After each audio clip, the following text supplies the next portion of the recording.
Hi செல்லம் வணக்கம். This is மகா எக்ஸைஸ் 1.6 ஃபர்ஸ்ட்டில் தேர்ட் சம் பார்க்குறோம் சாமி. கொடுக்கப்பட்ட சமன்பாடுகளின் தொகுப்பு ஒருங்கமை உடையதா, அப்படி ஒருங்கமை உள்ளதாயின் தீர்வுகளை கேட்குறாங்க. ஒருங்கமை உடையதாக இருந்தால் மட்டும்தான் தங்கம் தீர்வுகளை கண்டுபிடிக்க முடியும். சரியா? இல்லை ஒருங்கமை வற்றது அப்படின்னு சொன்னால் கண்டிப்பாக தீர்வுகளை கண்டுபிடிக்க முடியாது. அப்போ ஒருங்கமை உடையதானது அணியினுடைய தரம் கண்டுபிடிக்கணும். கொடுக்கப்பட்ட சமன்பாட்டு தொகுப்பில் லெஃப்ட் சைடில் இருக்கிறதா நம்ம ஏ என்ற அணின்னு எடுத்துக்கிட்டோம் அப்படின்னு சொன்னால் இதனுடைய தரம் கண்டுபிடிக்கணும். அதுக்கப்புறம் இதை என்னன்னு சொல்லுவோம், ஈக்குவல்ட்டு இருக்கிறது என்ன சொல்லுவோம், பின்னு சொல்லுவோமா. ஸோ விரிவுபடுத்தப்பட்ட அணி ஏனுடைய தரமும் விரிவுபடுத்தப்பட்ட அணி விரிவுபடுத்தப்பட்ட அணியின் தரம் ரோ ஆஃப் ஏ பியினுடைய தரமும் ஒன்றா இருக்கணும். இருந்துச்சுன்னா மட்டும்தான் ஒருங்கமைவு உடையது. ஓகே சாமி, சேமாக இருக்கணும். போட்டுடலாமா?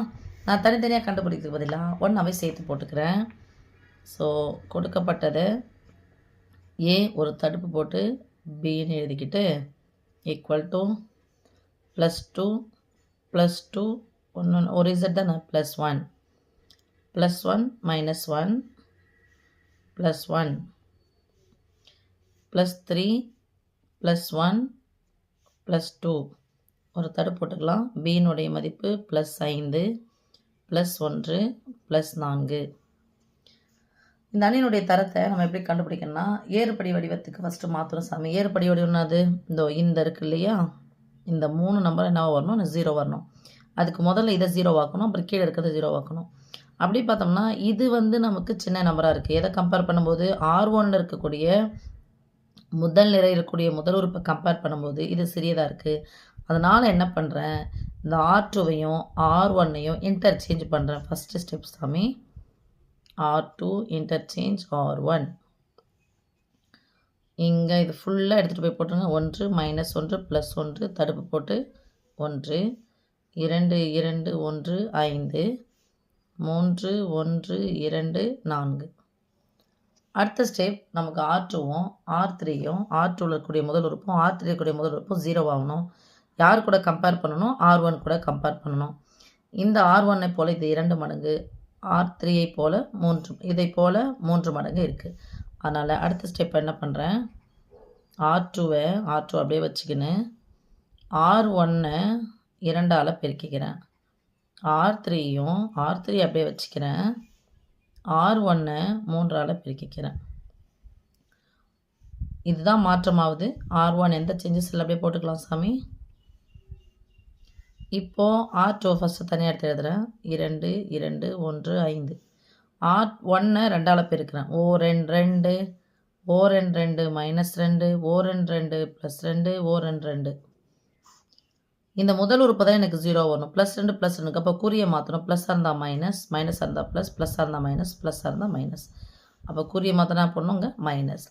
2லேருந்து 2 கழிச்சா 0 +2 +2 சேர்த்தா +4. ஒரு மைனஸ் வந்தால் கழிக்கணும். பெரியனது சின்ன கழிச்சு பெரியனுடைய குறிப்பிட்ட -1. ஒரு மைனஸ் வந்தால் கழிக்கணும். பெரியனது சின்ன கழிச்சு பெரியனுடைய குறிப்பிட்டா +3 எழுதிக்கலாம்.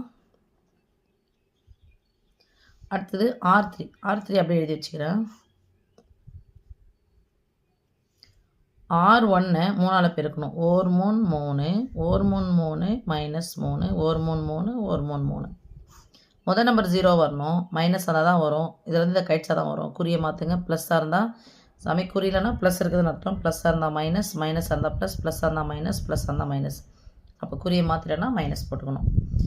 0 +1 முன்னாடி ஒன்றுமேலாம் ப்ளஸ் தானே. +1 +3 சேர்த்தா +4. ஒரு மைனஸ் வந்தால் கழிக்கும். பெரியனுடைய குறி போனால் -1. ஒரு நம்பர் ஒரு மைனஸ் வந்தால் கழிக்கணும். பெரியனுடைய குறி போட்டு +1. 0 4 -1 +1. அடுத்தது இந்த மூலை விட்டத்தில் இது 0 ஆகணும் சாமி. இது 0 ஆகும்னா மேலே இருக்கிற நம்பருக்கு லெஃப்ட் சைடு 0 இருக்கான்னு பாருங்கள், இருக்குது. இதுக்கு சம்மந்தம் இருக்கான்னு பாருங்கள், இருக்குது. 4லேருந்து 4 கழிச்சா எனக்கு 0 வந்துடும். ஸோ அடுத்த ஸ்டெப்பு R3லேருந்து R2வை கழிக்க போகிறேன். 1 -1 1 +1. R1ம் R3 மட்டும் தான் சேஞ்சஸ். R2 வரைக்கும் அப்படி எழுதிக்கலாம். அடுத்தது 0லேருந்து 0 கழிச்சா 0, 4லேருந்து 4 கழிச்சா 0, -1 கழிக்கணும்னா குறியை மாற்றணும். -1 +1 0, 1லேருந்து 3 கழிச்சா -2. புரியுதா சாமி? இதெல்லாம் ரஃப் ஒர்க்கு. இப்போ பாருங்கள், இது மட்டும்தான் ஏ, இது ஃபுல்லாக ஏபி. ஓகே, A என்ற அணியின் தரம் this implies A என்ற அணியின் தரம் row of A equal to இது ஃபுல்லாக 0 வந்துருச்சு, மீதி 2 தான் நமக்கு 0 வராது. அப்போ ஒரு நிரை விட்டுட்டோம்னா எவ்வளோ வரும்? 1 2 2 மட்டும்தான் இருக்குது. அதான் அணியினுடைய தரம். ஒரு நிரை ஃபுல்லாக 0 வந்துச்சுன்னா அந்த நிரை விட்டுணும். சரி சாமி. Row of AB equal to ஏவும் பியும் எடுக்கும்போது இது ஃபுல்லாக தானே எடுத்தோம். அப்போது இது 0 வருகான இங்கே நம்பர் இருக்குது. அதனால் இந்த தரம் வந்து இந்த அணியை வந்து என்ன பண்ணக்கூடாது, இந்த நிரை வந்து என்ன பண்ணக்கூடாது, விடக்கூடாது. அப்போ சேர்த்துக்கணும். இது ஃபுல்லாகவே முழுமையாக ஒரு நிரை முழுமையாக 0வாக இருந்தால் மட்டும்தான் அதை விடணும். என்னன்னா ஏபியில் இது 3 0 தான். இது ஏவில் மட்டும்தான் 0 வந்திருக்கு. முழுசாக இது ஒன்று நீக்கிறோம். ஆனால் இந்த நம்பர் இருக்குது. அதனால் இதனுடைய தரம் 3. நமக்கு எப்படி இருக்கணும்? ரோ ஆஃப் ஏவும் ரோ ஆஃப் ஏபியும் சமமாக இருந்தால் மட்டும்தான் நம்மளால் ஒருங்கமைவுடையன்னு சொல்ல முடியும். அப்போ ரெண்டுமே நாட் ஈக்குவல் டு. தேர்ஃபோர் கொடுக்கப்பட்ட சமன்பாட்டு தொகுப்பு ஒருங்கமைவு அற்றது.